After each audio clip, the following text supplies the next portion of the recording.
selamat siang semuanya. Kembali lagi kita bertemu di Exabytes Developer Club. Hari ini hari Jumat, tanggal 23 Juni 2023. Bersama saya MC pada siang hari ini, Ayu. Nah, topik pada siang hari ini menarik banget ya teman-teman. Apalagi kan kita lagi tren banget ya, hype banget tentang cyber security gitu ya, keamanan cyber, ada isu-isu banyak soal hacker gitu ya, ransomware dan masih banyak lagi, dan itu akan berdampak juga nih sama usaha atau bisnis yang teman-teman punya saat ini.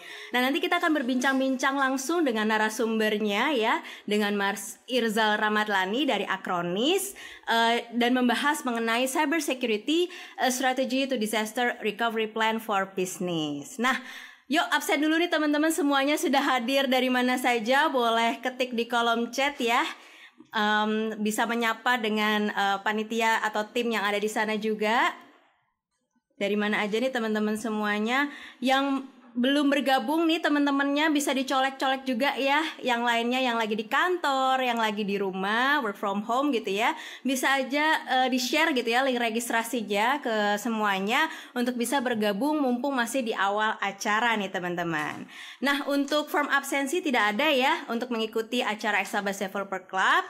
Jadi nanti tinggal langsung registrasi, daftar dan langsung bisa ikutan.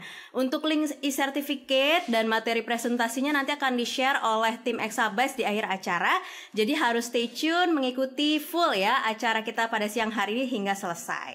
Nah, berikutnya juga sekalian aku juga mau info nih untuk follow social media Exabytes Indonesia ya. Kita ada di Facebook, Twitter, Instagram, kemudian kita yang terbaru kita ada TikTok juga ya, kita live juga di sana, kemudian kita punya LinkedIn dan YouTube ya. Jadi kita silakan untuk follow juga social media kami di Exabytes Indonesia untuk tahu info-info terbaru, promo-promo terupdate dan upcoming event dari Exabytes Indonesia. Nah, mungkin cerita sedikit nih mengenai EDC atau Exabytes Developer Club sendiri tuh apa sih ya sebenarnya ya. Jadi EDC ini nih merupakan komunitas developer sebetulnya yang dibentuk oleh Exabytes Indonesia, di mana Exabytes itu secara rutin bikin event gitu ya setiap bulan, dikemas secara inovatif, topik-topik yang menarik dengan target audiensnya lebih ke teman-teman developer gitu ya. Nah, untuk kali ini sih kita membahasnya lebih mempersiapkan gimana mitigasi untuk menangani suatu masalah yang pastinya sama pentingnya dengan perencanaan pengembangan usaha atau bisnis teman-teman semuanya nih setiap hari. Nah, hal ini nih penting karena kita tuh nggak bisa selalu bisa mendeteksi kapan bencana itu akan datang. Apalagi kita tinggal di Indonesia di mana negara kita rawan terhadap bencana alam ya tentunya. Dan belakangan juga ada isu-isu terkait keamanan cyber gitu ya, hacker dan masih banyak lagi tentunya. Dan itu biasanya datang dari pihak yang tidak bertanggung jawab gitu ya. Nah, oleh karena itu rencana pemulihan bencana gitu ya diperlukan juga bagi para kalian nih pemilik usaha atau bisnis untuk bisa mencegah serangan dunia maya dan bencana yang tidak terduga. Nah, kira-kira nanti disaster recovery plan apa sih yang tepat untuk bisnis kita? Nanti kita akan bahas ya bersama Mas Irzal Ramadlani dari Acronis. Nah, berikutnya juga mungkin aku juga mau info nih promo-promo terupdate dari Exabytes ya. Yang pertama, karena kita nanti akan bahas soal cyber security, tentunya kita mau bagi-bagi nih gratis buat kalian Acronis Advanced Security, gratis buat kalian selama 1 tahun nih, khusus buat kalian yang bergabung di event Exabytes Developer Club pada siang hari ini. Jadi nanti kalian bisa langsung menikmati manfaat ya dari Acronis Advanced Security Product itu sendiri selama 1 tahun. Nah, sekarang di screen kalian sudah tayang nih QR Code yang bisa kalian scan ya, dan langsung bisa mengarah ke produk Acronis itu sendiri nih ya. Silakan di scan dari sekarang. 1, 2, 3, sip. Oke, kita lanjut ke info berikutnya. Kita punya upcoming event terdekat dari Exabytes, khusus buat kalian juga lagi-lagi para pelaku usaha gitu ya atau UMKM.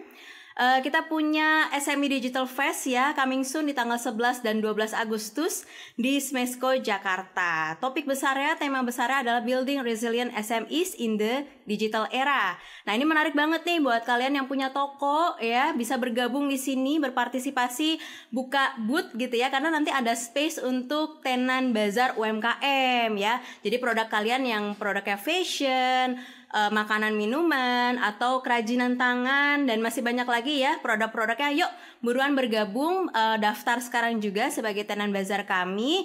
Nanti saat ini panitia kita akan udah share ya link untuk pendaftarannya di mana, atau stay tune juga di social media Exabytes Indonesia untuk update terus nih mengenai event SME Digital Fest. Dan tentunya di event ini kita juga menghadirkan narasumber juga nih yang ahli untuk pengembangan bisnis teman-teman semuanya. Jadi kalian akan dapat tips-tips yang menarik nih buat bisnis kalian juga. Oke. Berikutnya kita juga mau sounding juga bahwa kita sudah start submission nih pendaftaran untuk Indonesia Website Awards 2023. Nah, nanti kalian bisa langsung cek aja ke website di iwa.id/2023. Ini menarik karena ini kompetisi ya. Kompetisi website yang sudah kita mulai dari bulan Maret kemarin. Nah, nanti pengumumannya akan kita selenggarakan di Maret tahun depan ya, insya Allah. Nah, ini adalah kompetisi website ya, dimana nanti based on kategori, apakah produk kalian UMKM atau e-commerce dan masih banyak lagi ya, tinggal di submit aja. Nanti siapa tahu kalian terpilih menjadi pemenangnya. Oke. Terakhir mungkin sebelum kita masuk ke acara berikutnya, aku juga mau nyampein bahwa nanti selama materi berlangsung, teman-teman boleh sudah mulai menuliskan pertanyaan-pertanyaan kalian ya untuk pembicara kita siang hari ini, karena nanti di akhir acara kita akan umumkan 2 penanya terbaik yang mendapatkan saldo e-wallet ya. Jadi stay tune ya sampai akhir acara. Baik, sebelum kita masuk ke materi dari pembicara, kita berikan dulu kesempatan opening speech dari Country Manager Exabytes Indonesia, Bapak Indra Hartawan. Kepada Bapak Indra, kami persilahkan.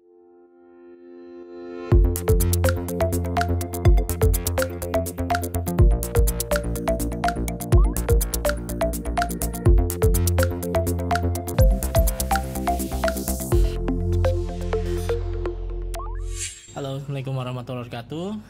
Selamat siang teman-teman semua. Terima kasih atas kehadirannya di Exabytes Developer Club ya di hari ini. Saya berterima kasih kepada pihak-pihak yang telah mendukung acara ini. Salah satunya juga dari Acronis selaku partner kita ya untuk cyber security product. Nah, ini buat teman-teman sekali lagi tadi Mbak Ayu juga sudah sampaikan ya. Ada kesempatan yang mungkin bisa teman-teman bisa ambil ya untuk kolaborasi kita dengan Acronis, silakan dimanfaatkan. Sebagai pembuka saya juga sedikit lagi mengingatkan ya kalau Exabytes Indonesia ini akan selalu mendukung ya UMKM ya untuk go digital, dan kita memaksimalkan juga potensi-potensi UMKM yang ada di Indonesia. Dan salah satunya adalah karena kita lihat banyaknya atau maraknya ancaman cyber security di 2022 yang lalu ya, yang sangat meningkat tajam. Makanya di tahun ini kita fokus juga untuk memberikan produk yang berkaitan dengan cyber security atau memitigasi juga atau mungkin juga bisa dijadikan sebagai tools untuk BCP ya, atau bisa sustain bisnis teman-teman atau mungkin UMKM di digital seperti itu.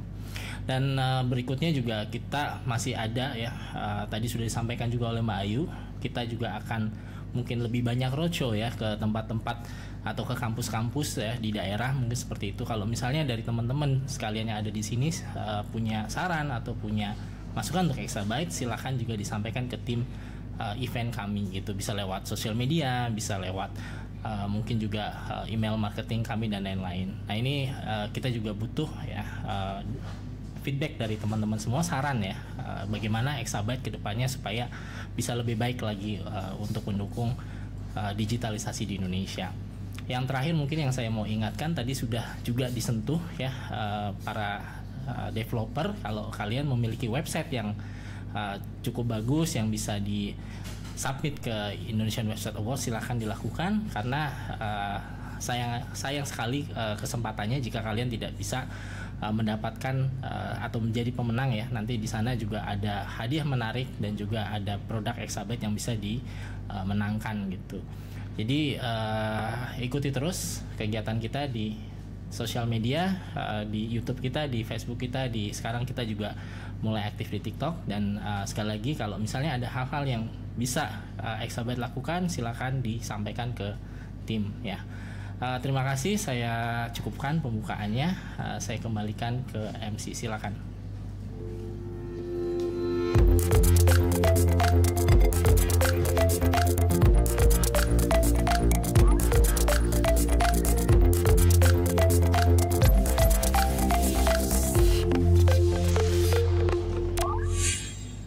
Baik, terima kasih banyak Pak Indra atas kata sambutannya. Nah, sekarang kita tidak perlu berlama-lama lagi, kita langsung menyambut Mas Irzal Ramadlani, Solutions Engineer dari Acronis. Selamat siang Mas Irzal, apa kabar? Selamat siang, Mbak Ayu, kabar baik, thank you. Syukur kalau gitu.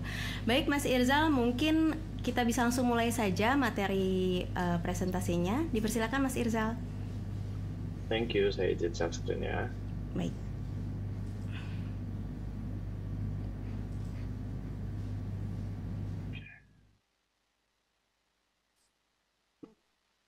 Ya, halo, selamat siang ya semuanya. Thank you Mbak Ayu ya atas sambutannya dan salam pembuka juga dari Pak Indra. Thank you banget.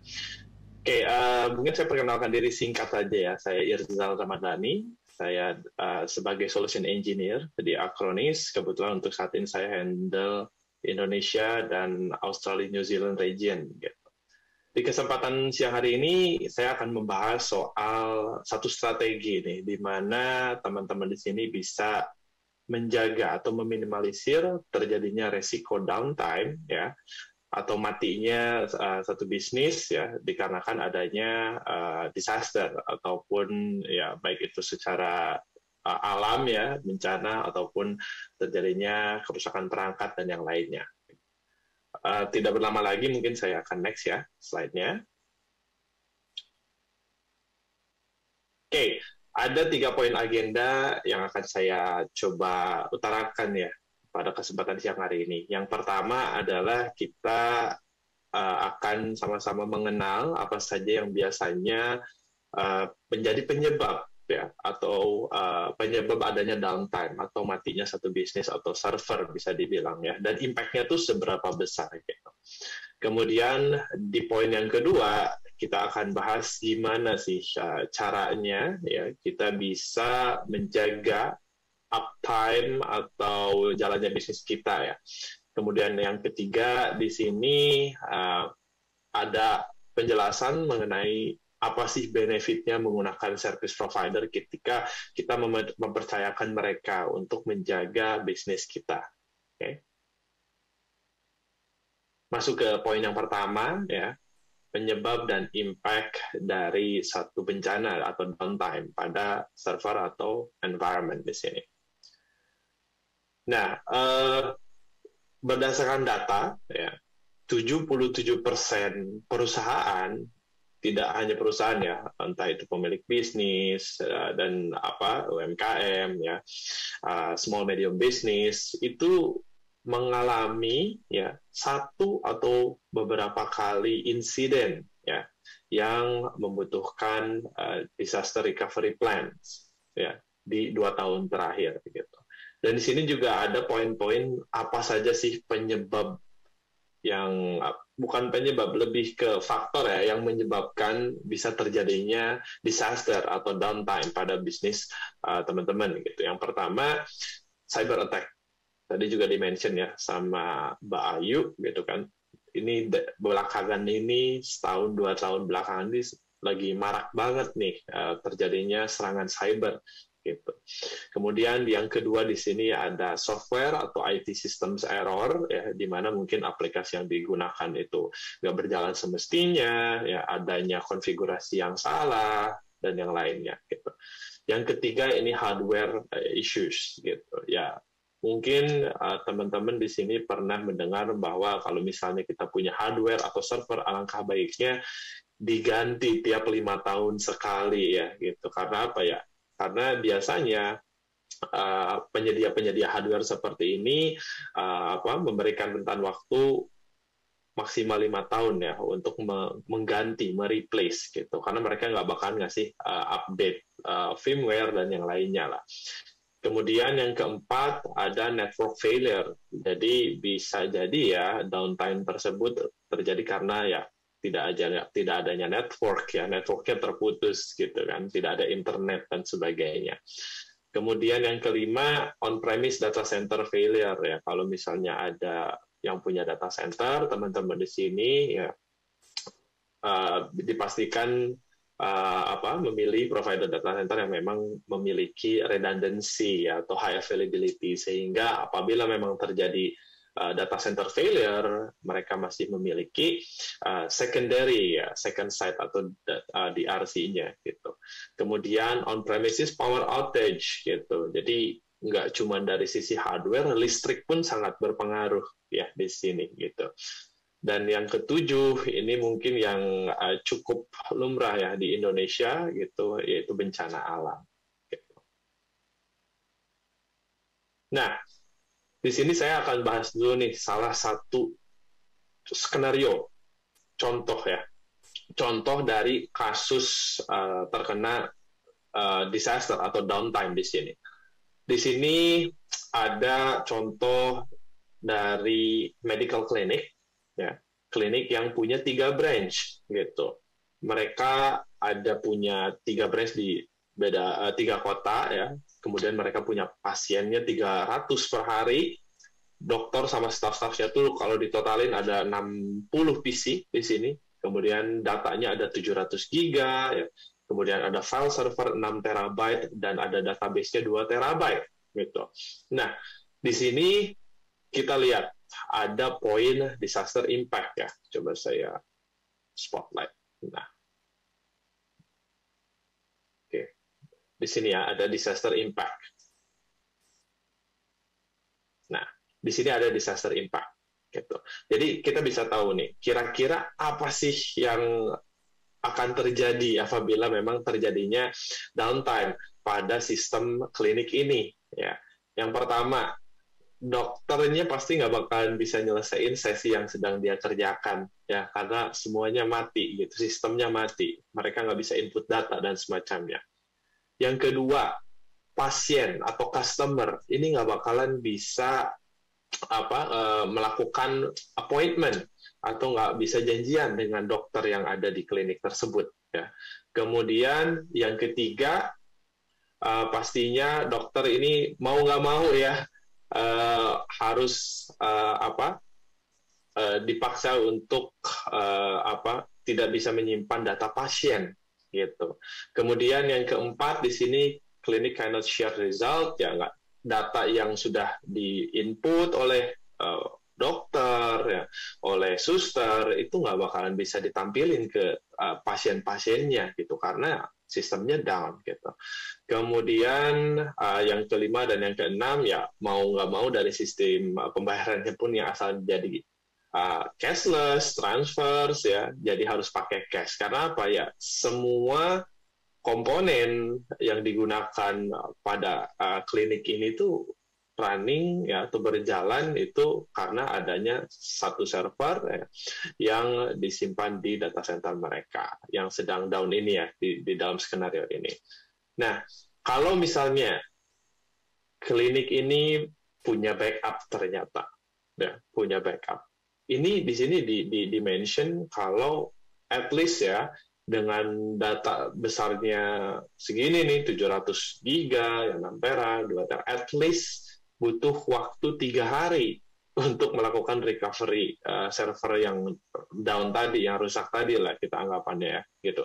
3 hari. Mungkin nggak kayaknya rumah sakit punya sistem yang mati 3 hari. Pasti kalang kabut, ya kan? Pasti kalang kabut. Nggak bakalan jalan, nggak bakalan ada yang bisa kerja intinya, gitu. Nah, di sini ada solusi yang namanya disaster recovery. Gitu. Dengan menggunakan disaster recovery yang asalnya dari backup restore ya ke disaster recovery, ini akan mempercepat proses recovery pada saat sistem mereka down. Di sini dimention bahwa dengan menggunakan DR approximately atau rata-rata ya, ini bisa merecovery atau mengembalikan sistem yang mati tersebut dalam kurun waktu 1,5 jam saja. Jauh ya bedanya, 3 hari sama 1,5 jam. Oke, saya next. Nah, kalau tadi kita mention atau cerita ya soal skenario untuk satu klinik. Tapi sebenarnya di setiap perusahaan, di setiap usaha, di setiap bisnis pasti ada punya server yang memang kritikal dalam artian ya krusial lah, kita harus benar-benar jaga jangan sampai sistem yang kita punya ini down atau mati total ya gitu, karena kalau mati total basically bisnis pun nggak bakalan berjalan gitu. Contohnya di sini beberapa komponen yang common ya, yang sering dimiliki oleh satu perusahaan atau organisasi di sini, yaitu Active Directory, database, sudah pasti application server ya, dan file server. Nah, kalau di sini mungkin saya mention satu atau dua aja ya, nggak bakalan semuanya. Contohnya nih, gitu. Kalau misalnya ada yang punya database pasti krusial ya, apalagi memang perusahaannya yang memang sudah cukup besar gitu. Contohnya mereka pakai ERP gitu, terus database-nya mati ya, entah itu SQL, pakai Oracle atau MariaDB ya. Kalau ini mati ya, basically semua data input satu perusahaan ini nggak bakalan bisa jalan ya. Gitu. Kemudian file server contohnya di sini ya, kita kerja biasanya kan ada satu file server dari kantor, dari perusahaan ya, untuk menyimpan segala file ya yang kita gunakan sehari-hari untuk bekerja ya.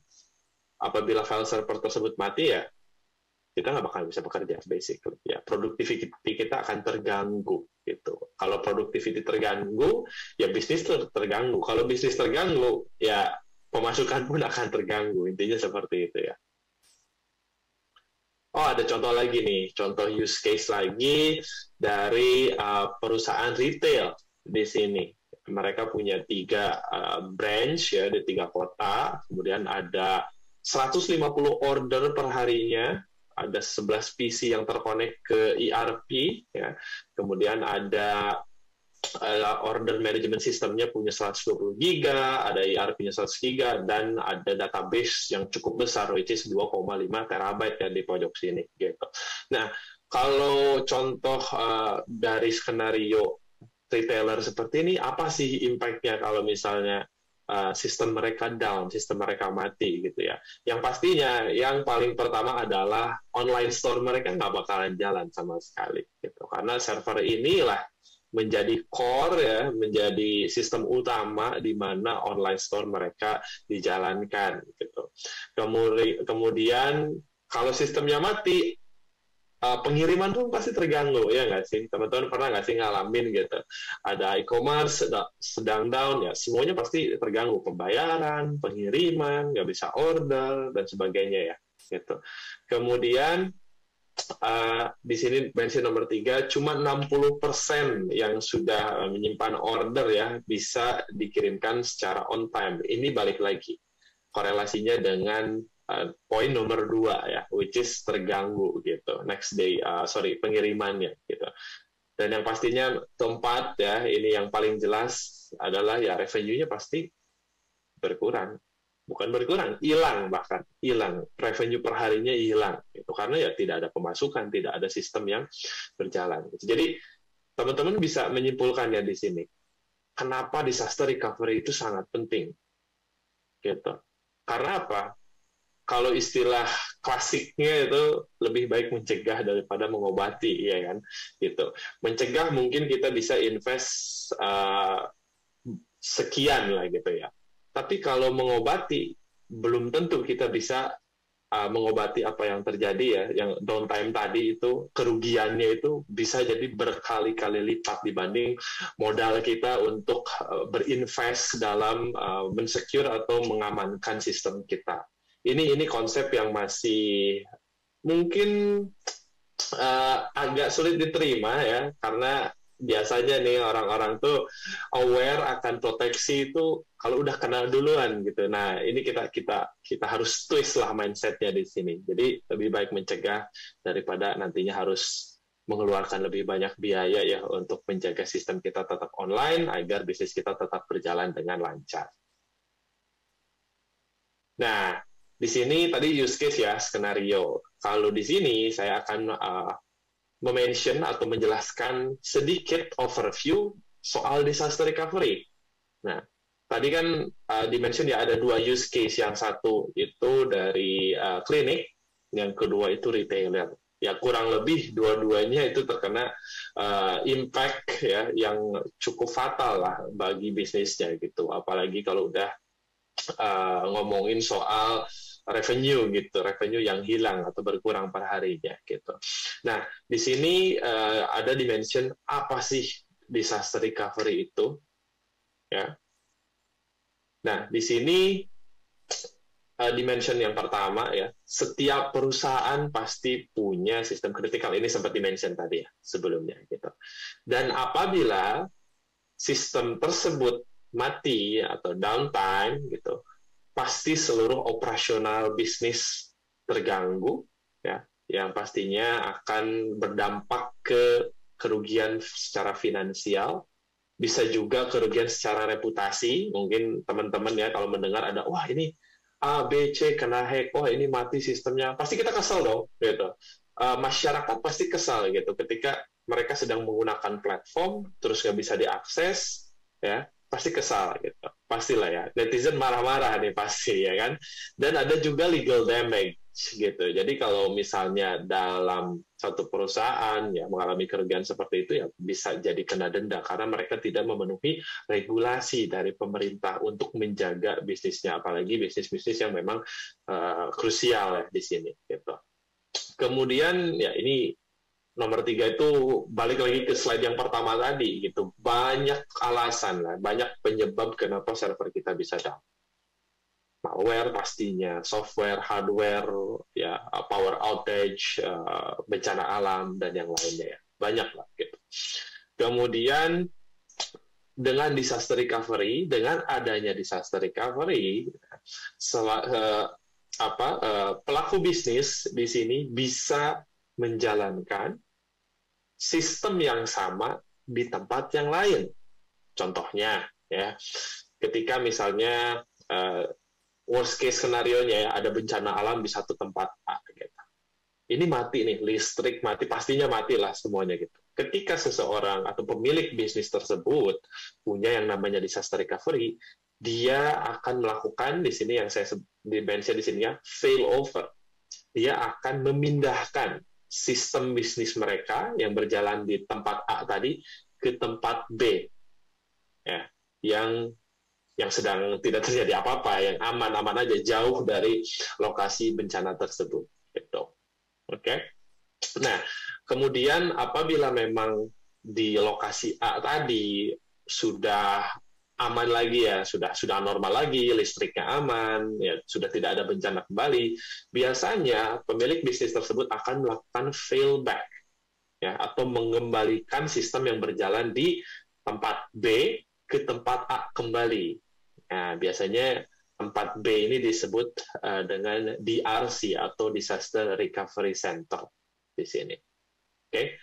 Nah, kebetulan Acronis di sini memiliki platform yang bisa membantu teman-teman ya untuk memiliki disaster recovery tanpa harus melakukan investment pada lokasi ataupun hardware gitu. Semuanya on the cloud ya, semuanya bisa di-config dan semuanya bisa diatur di browsernya teman-teman. Semuanya online lewat internet. Nah, ini juga penting nih. Nah, kadang masih ada yang ketukar lah istilah backup sama disaster recovery gitu. Jadi kalau kita ngomongin backup itu ya satu data yang disimpan gitu, satu data yang disimpan, gitu, disimpan aja gitu ya, disimpan aja. Tapi kalau disaster recovery ada tambahan step, ada tambahan flow ya setelah kita menyimpan backup tadi gitu. Kalau di sini kan your data terus backup data, benar-benar cuman ya udah di backup gitu. Tapi kalau disaster recovery, ini data yang di backup tadi ini dijalankan di infrastruktur yang lain gitu. Jadi konsepnya kayak tadi ya yang scenario tadi gitu, dari tempat A ke tempat B gitu. Ini juga sama. Jadi konsep disaster recovery in a nutshell ya, inti dari disaster recovery adalah data yang bisa dijalankan data yang di backup dan bisa dijalankan di tempat lain. Oke? Nah, kita harus tahu dong siapa aja yang butuh disaster recovery. Jawabannya adalah semuanya, semua butuh. Apalagi yang punya bisnis ya. Di sini mungkin sektor-sektor yang paling krusial ya, yang biasanya memprioritaskan untuk memiliki disaster recovery. Yang pertama adalah financial services. Ya, kalau masalah duit, orang sensitif ya, jangan sampai mati deh pokoknya. Ya. Kesehatan juga sama gitu, healthcare di sini. Legal juga, logistik ya tadi ada contohnya. Business services, manufacturing, construction, telekom, ya kan, e-commerce apalagi gitu. Jadi ini ada 9 contoh sektor industri yang benar-benar memprioritaskan untuk memiliki disaster recovery. Okay? Nah, kemudian di sini ini sempat saya mention tadi beberapa poin ya. Jadi ketika kita ngomongin disaster recovery, biasanya ya orang tuh pemilik bisnis tuh mencari 2 opsi. Yang pertama adalah membangun disaster recovery mereka sendiri secara manual, beli servernya, nyari lokasinya, ya, konfigurasi sendiri, bla bla bla. Itu nggak masalah, nggak ada yang salah untuk itu, ya. Dan ada juga cara yang kedua adalah dengan menggunakan disaster recovery yang berbasis cloud. Gitu. Kalau kita ngomongin cloud, pasti relate-nya sama pembahasan pay-as-you-go. Ya, pasti relate-nya dengan pembahasan zero capex, nggak ada capital investment basically, ya, nggak ada investment di awal gitu. Terus sama ya pay-as-you-go ya tadi juga gitu. Nah di sini Acronis mencoba memberikan solusi ya untuk teman-teman yang memang memiliki bisnis dan dirasa ya bisnisnya sudah mulai berkembang dan nggak mau ya terjadinya yang namanya kehilangan revenue akibat bisnis sistemnya mati nanti. Nah, di sini Acronis memiliki solusi yang namanya Acronis Advanced Disaster Recovery Cloud. Gitu. Keunggulannya apa? Kenapa sih, apa sih yang membedakan Acronis Disaster Recovery ini dengan sistem DRC ya atau disaster recovery yang manual atau DIY. Yang pertama ini sudah saya sebut tadi ya. Jadi teman-teman di sini nggak perlu yang namanya invest di sisi hardware, invest di sisi colocation atau teknisi untuk nge-install bla bla bla. Itu nggak perlu karena semuanya dikontrol di satu manajemen konsol di cloud yang bisa diakses kapanpun dimanapun ya. Kemudian Acronis juga punya lebih dari 50 sebenarnya di sini ya, bukan 40, 50 data center di seluruh dunia. Dan kabar baiknya Acronis sudah punya data center di Indonesia gitu. Mungkin teman-teman para pelaku di industri financial sering bertanya, oh data centernya di mana? Kita kan ada regulasi dari OJK bla bla yang tidak mengharuskan data kita disimpan di luar negara Indonesia ini. Ya, nah ini nggak usah khawatir karena Acronis sudah punya data center di Indonesia. Oke.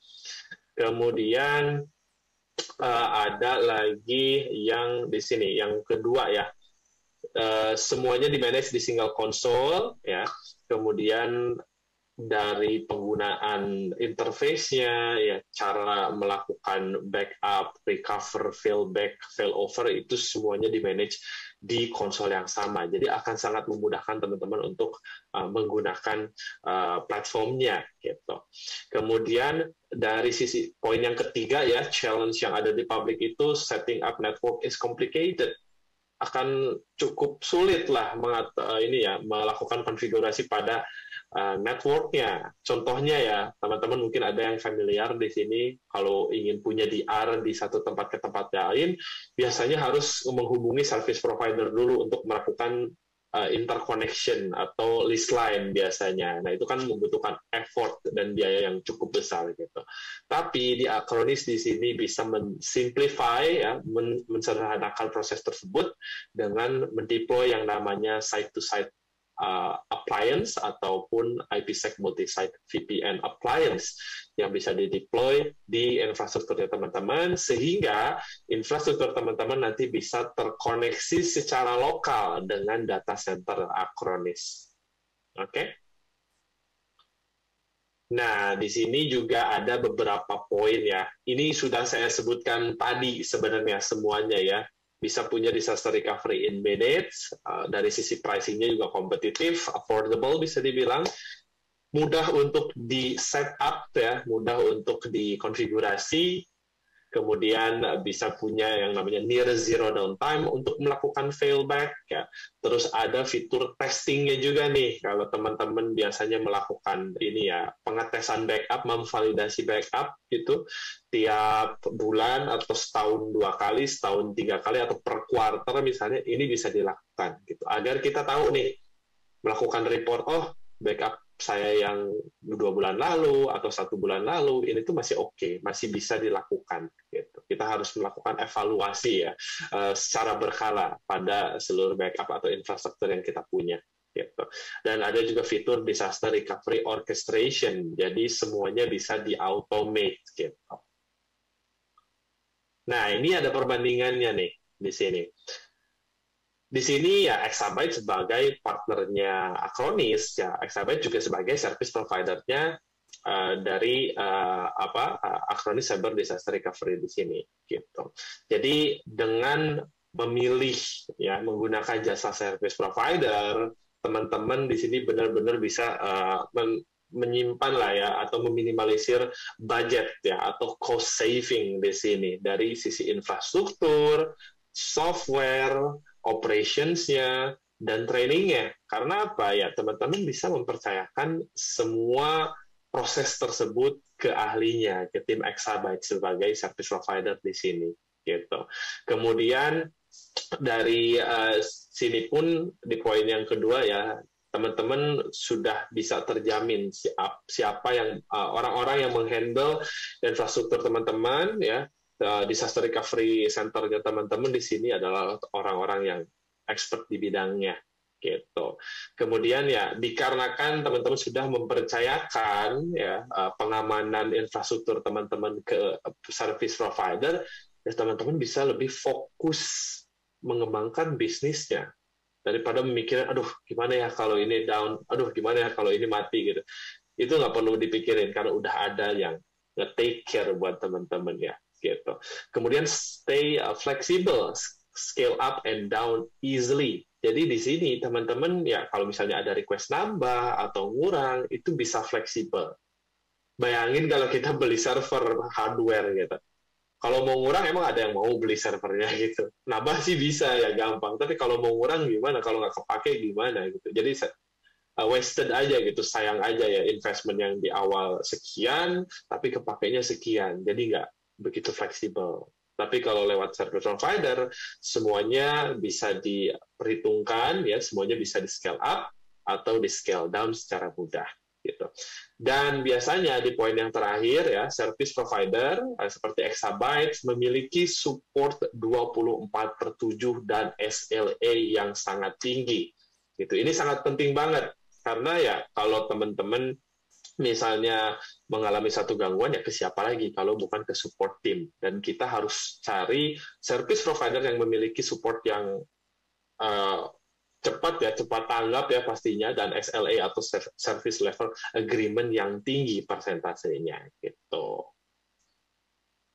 Nah di sini kalau kita ngomongin solusi dari Acronis itu sendiri ya, Acronis ini nggak cuma punya disaster recovery sebenarnya ya. Di sini kita punya fitur ya pastinya backup and restore ya, yang fokusnya pastinya untuk meminimalisir ya terjadinya kehilangan data ya suatu waktu apabila dibutuhkan gitu. Kemudian kita juga sudah fokus di cyber security ya. Contohnya kita memprovide advanced security yang tadi oleh Mbak Ayu ya bagikan tuh ke teman-teman lewat QR code. Itu tuh endpoint security untuk laptop, PC, servernya teman-teman gitu. itu sudah memiliki sudah menggunakan ya AI dan machine learning teknologi ya, dan punya behavior heuristic juga gitu untuk menganalisa kebiasaan satu proses ya. Jadi lebih cepatlah mendeteksi apabila adanya serangan malware ataupun virus di infrastrukturnya teman-teman gitu. Kemudian ya yang terakhir yang kita bahas dari awal ya, itu disaster recovery. Oke, nggak kerasa ya, udah nyampe di sesi tanya jawab di sini. Nah, mungkin saya di sini akan mengecek ya, ngecek dari sisi Q&A section. Silakan kalau teman-teman ada yang ingin bertanya, ini saat yang tepat ya. Coba saya buka Q&A-nya. Oke, Mas Irzal. Yes. Izin aku bantu untuk bacakan pertanyaannya. Boleh. Ya supaya lebih mudah. Boleh. Sebelumnya thank you so much Mas Irzal, materinya sangat menarik banget dan bisa bermanfaat nih buat teman-teman yang punya bisnis atau usaha nih. Jadi biar bisa ada persiapan, tadi seperti Mas Irzal bilang bahwa lebih baik mencegah daripada mengobati ya. Jadi ini semuanya sudah siap nih dengan tindakan preventif apa saja nih. Misalnya nanti in case terjadi hal-hal terkait disaster gitu ya, ada bencana, jadi sudah siap nih pemulihannya apa saja gitu yang harus disiapkan.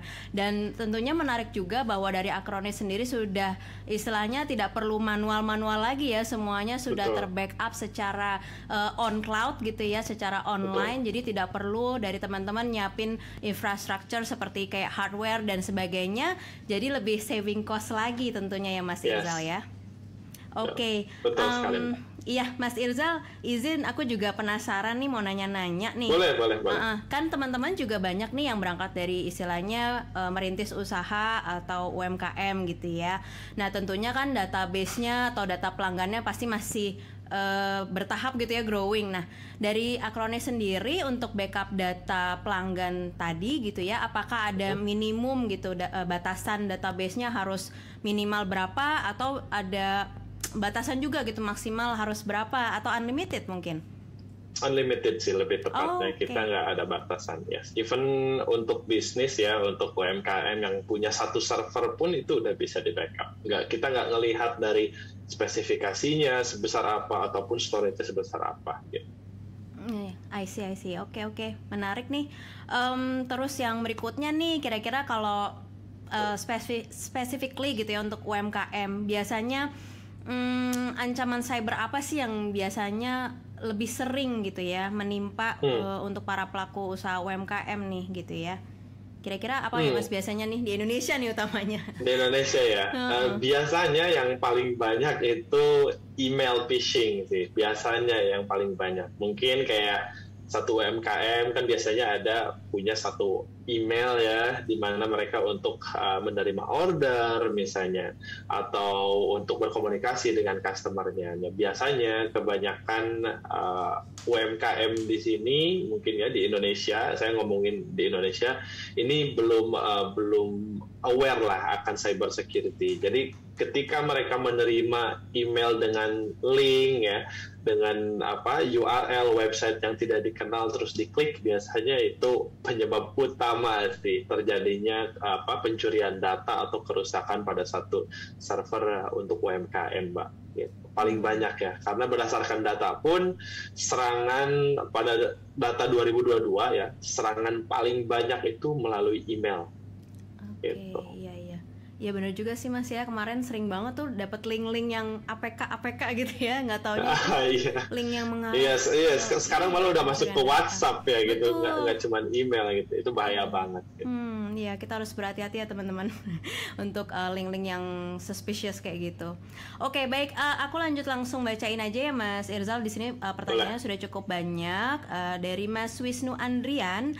Nah, dari sistem yang tadi Mas Irzal sampaikan, apakah sudah termasuk ke dalam arsitektur microservice juga? Nah, pertanyaannya berapa service yang ada di sistem tersebut? Silakan Mas Irzal. Oke, thank you Pak Wisnu atas pertanyaannya. Jadi untuk dari sisi arsitekturnya sendiri, kita bisa memproteksi dari OS level, Pak. gitu. Kalau kita udah masuk ke microservices kan, udah masuk ke ini apa ya, Kubernetes, container dan sebagainya. Jadi kita untuk saat ini supportnya di level operating system. Jadi benar-benar satu virtual mesin, contohnya ya Pak ya, satu virtual mesin di backup ya, gelondongan atau snapshot atau image backup ya. Kemudian nantinya di failover atau di speed up, dijalankan backup tersebut di data center Acronis Pak. Jadi gelondongan ya dari OS level Pak, bukan dari microservices level. Gitu. Semoga menjawab ya Pak ya. Terima kasih. Siap. Semoga sudah menjawab ya Mas Wisnu. Nanti langsung dicoba aja tuh free trialnya Acronis Advanced Security-nya ya. Jadi bisa langsung praktek. Sip. Oke, lanjut. Iya, oke, kita lanjut ke pertanyaan berikutnya dari Mas Iqbal Abdul.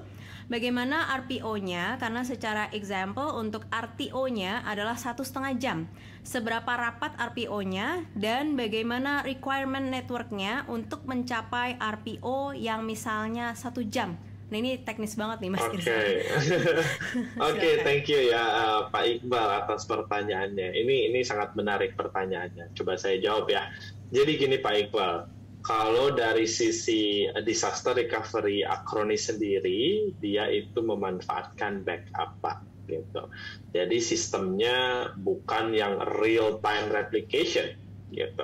Jadi RPO-nya akan bergantung dari seberapa sering Pak Iqbal melakukan backup. Contohnya, kalau backupnya sehari sekali ya, tiap hari jam 12 malam, ya berarti RPO-nya 24 jam. Gitu. Tapi kalau Pak Iqbal ingin punya RPO yang lebih tight, ya, yang lebih sedikit, lebih kecil, Pak Iqbal harus lebih sering nge-backupnya.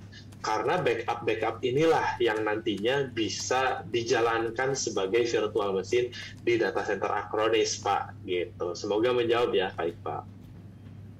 Baik, semoga menjawab ya, Mas Iqbal.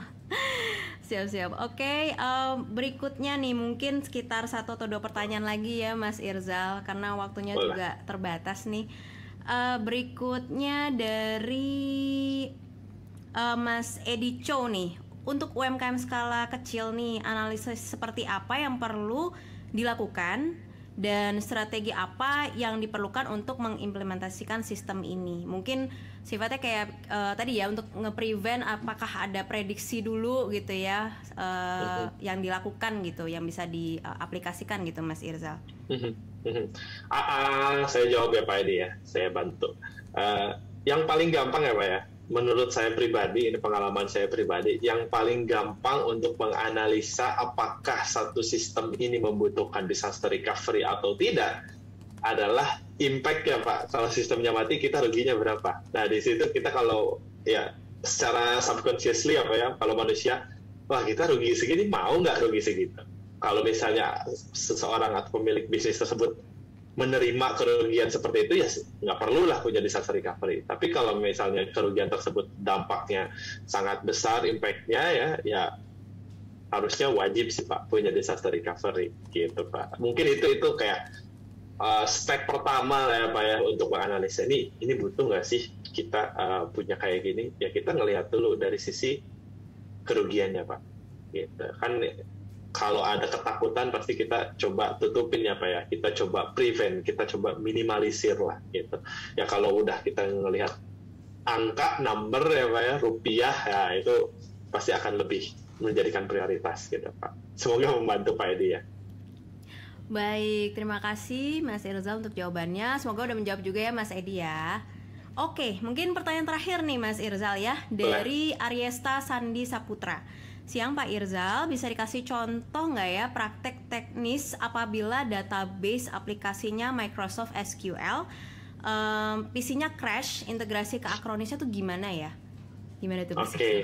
Oke. Mas ya Mas Arista ya, thank you atas pertanyaannya. Saya coba jawab ya.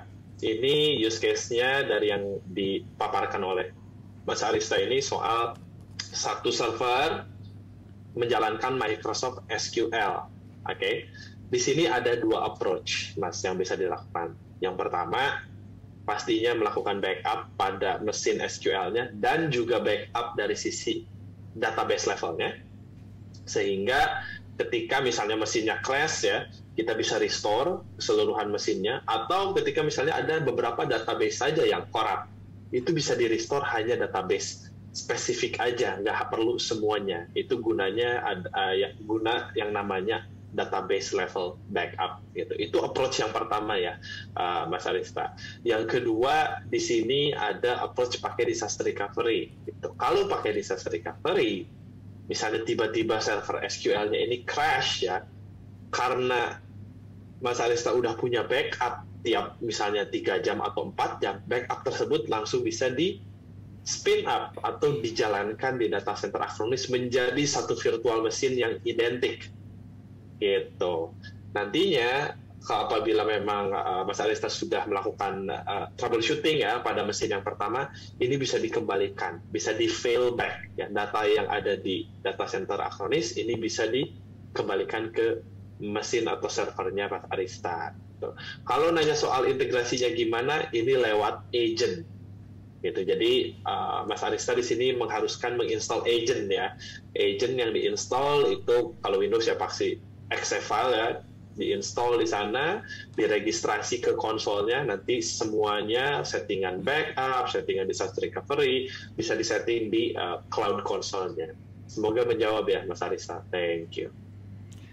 Baik Mas Irzal. Terakhir deh Mas Irzal, satu lagi ya. Boleh. Dari Amri Dwi Hudaya, apakah Acronis itu support AOS storage? AOS storage itu apa ya? Maaf. Wah, okay. AOS storage. Kira-kira takutnya beda terms juga sih. Takutnya beda terms gitu. I see. Pak Amri. Takutnya saya salah jawaban gitu. Oke, baik. Tapi kalau in general mungkin saya jawab sedikit ya, Mas Amri.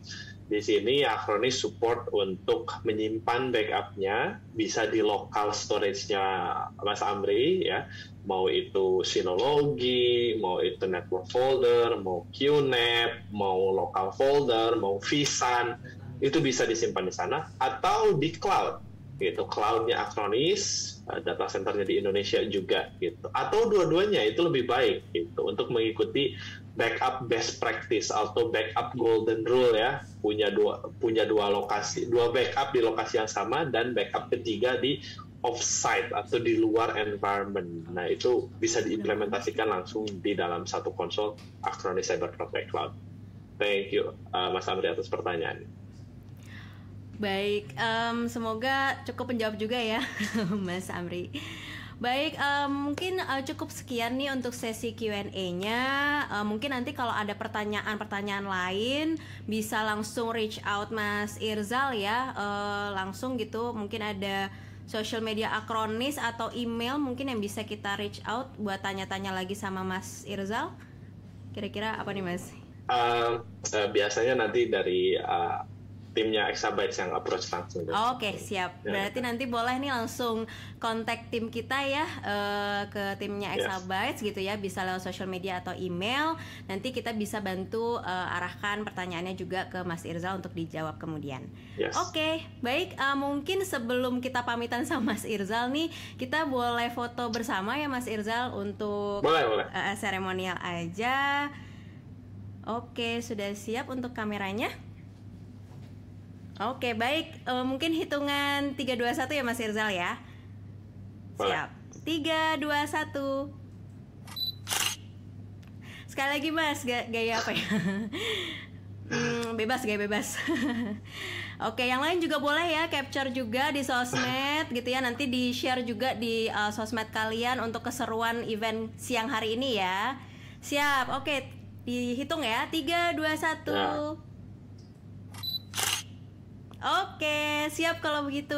Terima kasih banyak Mas Irzal atas sharing-sharingnya nih, sangat bermanfaat. Mudah-mudahan buat teman-teman semuanya ya Mas Irzal.